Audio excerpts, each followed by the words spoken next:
చా ఇప్పుడే కదరా కాలేజ్ నుంచి వచ్చింది, అప్పుడే మెసేజ్ చేశారా ఇంటికి? హలో, కాలేజ్లో ఉన్నాను డాడీ. అంటే అదే వాళ్ళే ప్రాజెక్ట్ వర్క్ మీద బయటికి పంపించారు, బయట ఉన్నా అంతే. తీసేయాలి డాడీ. చెప్పా కదా డాడీ, ప్రాజెక్ట్ వర్క్ అని, నీకు తెలులే.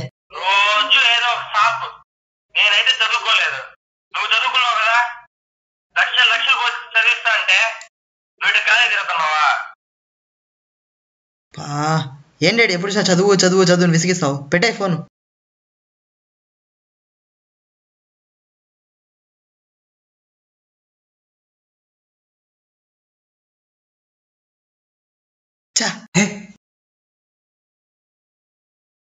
Sorry boss, sorry.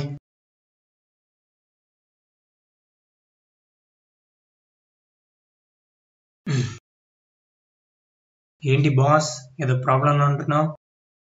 No problem boss. పర్లేదు చెప్పు బాస్.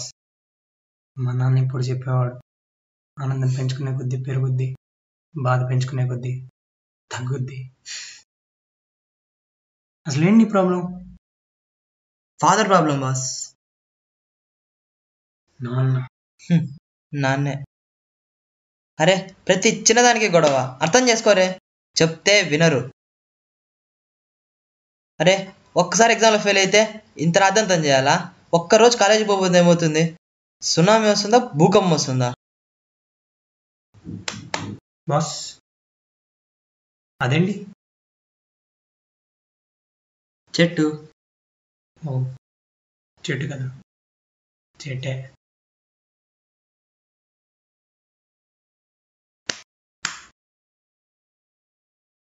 అదేంటి? చెట్టు. చెట్టు.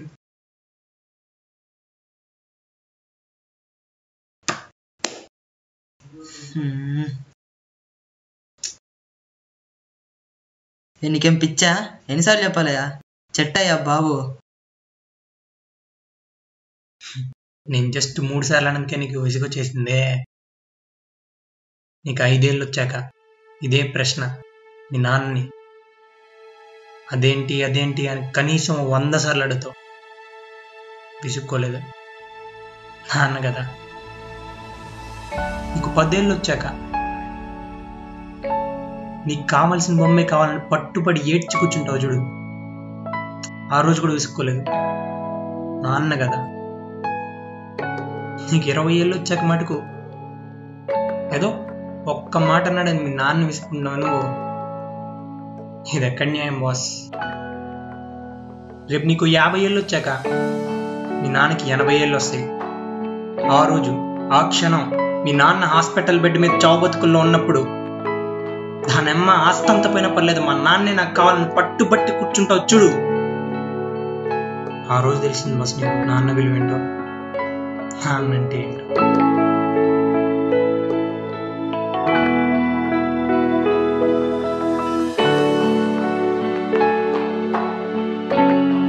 Boss boss, thank you boss. మా నాన్న వీళ్ళు నాకు తెలిసేలా చేసావు. బహుశా మీ నాన్న చాలా లక్కీ అనుకుంటా. అందరికీ నాన్నున్నాడు బాస్.